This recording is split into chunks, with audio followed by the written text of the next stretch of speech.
যদি সংবিধানই আমাদের রক্ষা করতে পারতো, তাহলে সংবিধান আমাদেরকে বলে দিত যে আমাদের সেদিন বালু ট্রাক সরানোর ক্ষেত্রে সংবিধানের পৃষ্ঠা আমাদেরকে খুঁজতে হতো। সংবিধান যদি আমাদেরকে রক্ষা করতে পারতো, তাহলে ৭২-এর সংবিধানের আলোকে আজকে আমাদের এখানে থাকার কথা না, আমি শফিকুল ইসলাম মাসুদ আমার এখন জেলখানায় থাকার কথা।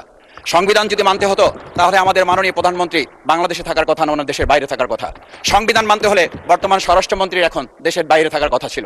সংবিধান মানতে হলে যে বাচ্চাদেরকে আজকে এখানে শিক্ষা দেওয়া হচ্ছে, দীক্ষা দেওয়া হচ্ছে, কিংবা তাদেরকে কোনো কোনো ক্ষেত্রে দাসদের সাথে তুলনা করা হচ্ছে, সেই বাচ্চাদের নিয়েই আমরা এই সরকার দলের লোকদেরকে, সরকার দলের সম্মানিত নেতৃবৃন্দকে আমরা চোখের পানিও ফেলতে দেখেছি, আবার কাউকে কাউকে কথা বলতেও শুনেছি যে এই সমস্ত বাচ্চাদের, আমরা তাদের শিক্ষার্থীদের আন্দোলনের সাথে আমাদের কোনো সম্পর্ক ছিল না। আমরা খুব লজ্জিত হই মাননীয় স্পিকার, আমাদের এই বর্তমান সময়ে আমরা যদি এটা খেয়াল করি যে আমাদের বাংলাদেশের এই বর্তমান প্রেক্ষাপটটা নতুন করে এখন যে গণভোটের যে আজকে ন্যায্যতা অন্যায্যতা, সাংবিধানিক পৃষ্ঠা, লাইন, অক্ষর, দাড়িকমা আমাদেরকে শেখানোর চেষ্টা করা হচ্ছে, যদি সেটা হতো তাহলে বাংলাদেশ জাতীয়তাবাদী দলের সম্মানিত মহাসচিব তিনি কয়েক হাজার পুলিশের বেষ্টনের মাঝখানে একটা মোবাইল নিয়ে তাকে আমরা দাঁড়িয়ে থাকতে দেখেছি, তখন সংবিধান আমাদেরকে রক্ষা করতে পারে নাই। আমাদেরকে যখন শেখ হাসিনার শেষ সরকার নিষিদ্ধ করেছিল, তখন তারা 14 দল মিটিং করে বলেছিল এই জামাত শিবির হচ্ছে সবচেয়ে বড় সমস্যা, তাদেরকে নিষিদ্ধ করলে এই আন্দোলন থেমে যাবে। আজ একটা কথা পরিষ্কার বলতে চাই, এই গণবিপ্লব নিয়ে আমাদের মাথা ব্যথার মূল কারণ হচ্ছে এখানেই। শেখ হাসিনা আমাদেরকে যথার্থ টার্গেটটা করেছিল, সেই টার্গেটের মূল লক্ষ্য ছিলাম আমরা।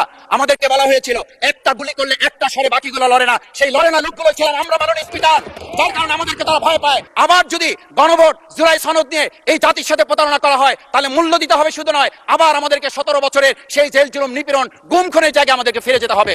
আমি মনে করি পরিষ্কার বক্তব্য, গণভোটের প্রতি সমর্থন না জানিয়ে জুলাই সনদকে যদি আজকে ইগনোর করা হয়, তাহলে আমাদেরকে কিন্তু আবার সেই গুম খুনের আয়নাঘরের দিকে আমাদেরকে ধাবিত করা হবে। আমি মনে করি গণভোটের বিরোধিতা করার অর্থ হচ্ছে আমরা আয়নাঘরকে সমর্থন করতে চাই। গণভোটের বিরোধিতা করা মানে হচ্ছে 70% মানুষকে আমরা অন্যায্যভাবে তাদেরকে আবার ধিক্কার জানাতে চাই। আমি এখানে স্পষ্ট বলতে চাই, আপনারা যেমন 51% সমর্থন নিয়েছেন, 70% প্রায় জনগণ কিন্তু গণবিপ্লবের, গণভোটের পক্ষে তারা রায় দিয়েছে। আপনাদের যে সেই 51%-এর তুলনায় সেই 70% প্রায় গণভোটকে যদি আপনারা ইগনোর করেন, তাহলে আমি বলবো আমার বাউফল, আমার পটুয়াখালী শুধু নয়, গোটা বাংলাদেশ আবার জেগে উঠে গণভোটকে তারা কার্যকর করবে। আজকে সংবিধানের লাইন ধরে ধরে যদি আমাদেরকে এই কথা জানতে হতো, তাহলে আমাদের নেতৃবৃন্দকে ফাঁসির মঞ্চে যেতে হতো না।